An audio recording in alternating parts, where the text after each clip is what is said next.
hurmatligin hurmatliganni, sening uchun g'amlar yeganni, oltin berib olg'ili bo'lmas, ranjib qolsa ko'ngil deganni.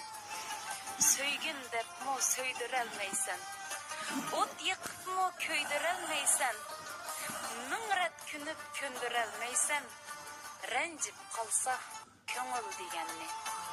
Sadaqatga asi bolmagın, heveslerge saqi bolmagın, taşlap kesse yaman demegin, rencip kalsa köngül degenni.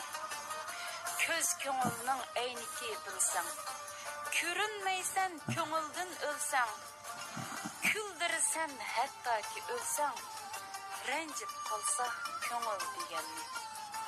Kadirligin kadirligenni, seni candan aziz bilgenni, tapalmaysan alemni kizip, rencip kalsa köngül degenni.